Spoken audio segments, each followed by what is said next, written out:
Vice President Inday, the palace has said your time as DepEd Secretary was a complete failure. This stems from your statement that the country remains at a paper and pencil in comparison to other educational systems of other countries which are modernized. What is your response to that, ma'am? Oh, thank you, Alvin and Tourism, no, for this opportunity to speak, no, and explain my side. Unang-una, masabi ko yon na we are still, we are truly behind sa education system natin compared to more developed countries around the world. And that is true. That is an observation. That is a fact of the Philippines. And I have all the right to say kung ano yung katotohanan ng bansa natin. That is covered by the freedom of speech and expression natin. So, dapat siguro walang magalit. Kasi yun naman yung katotohanan ng bansa natin eh. Saan ba tayo magsisimula mag-isip ng mga solusyon kung hindi natin tanggapin na mayroong problema yung bayan? Pangalawa, hindi ko maintindihan saan nanggagaling yung total failure ako as a Department of Education Secretary. Kasi iba yung actions ni BBM noong ako ay nag-tender ng resignation. Kung maalala ninyo, that was June 19, 2024. It was a Wednesday. Matagal ko na pinag-isipan yung pagre-resign. Inisip ko na kapag mag-resign ako, habang nasa administration ako, inaatake ako. Pag nag-resign ako, dodoble yung atake sa akin. Posibleng mag-file ng impeachment case sa akin dahil September 2023 pa lang pinag-uusapan na yon. So, matagal ko na hawak-hawak yung resignation letter na yun. Matagal akong pabalik-balik sa Malacanang, pero hindi ko talaga pa naibigay. Pero nung June 19, 2024, dun ko na isip na yun ang pinakatamang panahon na ibigay ko na yung irrevocable resignation ko.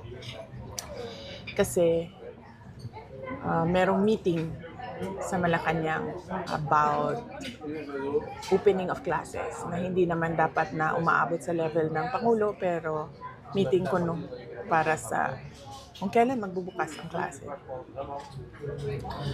So after nung meeting, mag-request ako kay President Marcos if I can have a few minutes of his time.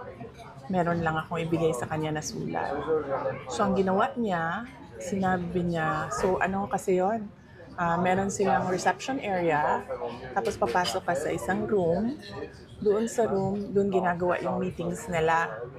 Merong conference table. Tapos, pinapasok niya ako sa isa pang room doon sa loob. Nagmuka siyang office na may table, may office table, may lounge, merong living room. Doon niya ako dinala. Meron pa isang conference table. So, tinanong pa nga niya ako hindi ka pa nakapasok dito? Sabi ko, hindi.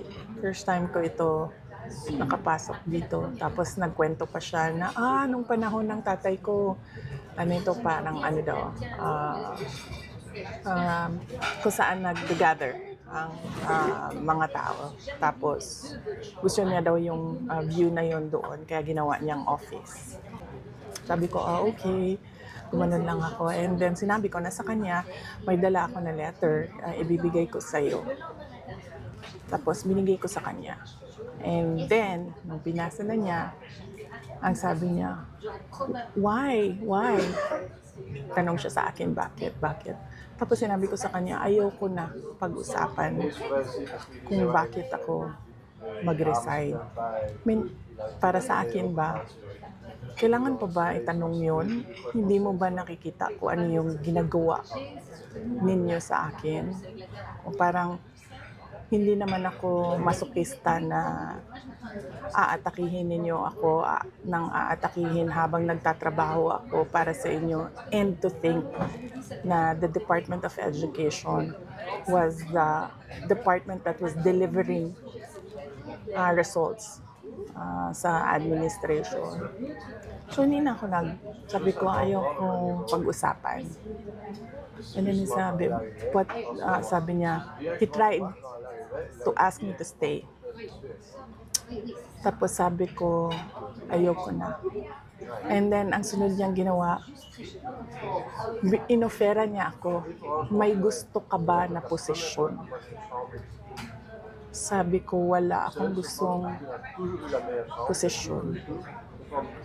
Tapos, ang sunod niyang sinabi sa akin, pwede ka bang tumulong sa midterm elections para sa mga senators? Tapos sabi niya, kasi di ba yung hugpong ng pagbabago, kasali naman yun sa unit team noon. Gumanon siya. Sabi ko, hindi ko, pag-iisipan ko, pero wala pa akong plano para sa 2025 midterm elections ng senators. So, clearly, lahat ng attempts niya to make me reconsider my resignation, na sinabi niya, magstay lang ako as Department Secretary o DepEd, na sinabi niya, gusto ko bang lumipat sa ibang posisyon, sabihin ko daw sa kanya, na sinabi niya, pwede ba akong tumulong sa midterm elections ng 2025. So, hindi iyon actions ng taong tumitingin as failure ako. Action yon ng taong tumitingin na kailangan niya yung trabaho ko. So, hindi ko alam saan nagagaling yung sinasabi nilang failure ako as a Department of Education Secretary. At ang clincher dito, hindi yun. Hindi yung gusto niya akong manatili at magtrabaho para sa kanya sa administrasyon. Yun yung pag-alis ko, nagbeso-beso siya sa akin. This was 10:25 or 10:30 in the morning. Maba sa oras ko. Hindi lang ako sigurado sa oras. Yes, tama. Kasi ito yung pumasok sa isip ko eh. Tama yung oras ko.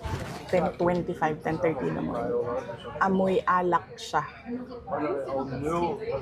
At kung ako ang pahulain, kung ano yung alak na yon, whiskey. Pero, hindi ko naman siya nakita nag-inom ng whiskey. Nakikita ko siya lagi umiinom ng champagne. Pero amoy alak siya at 10:30 in the morning. Doon na-confirm yung decision ko na mag-resign. So, hindi ako ang failure. Siguro, ang failure is yung 10:30 pa lang ng umaga, amoy alak ka na.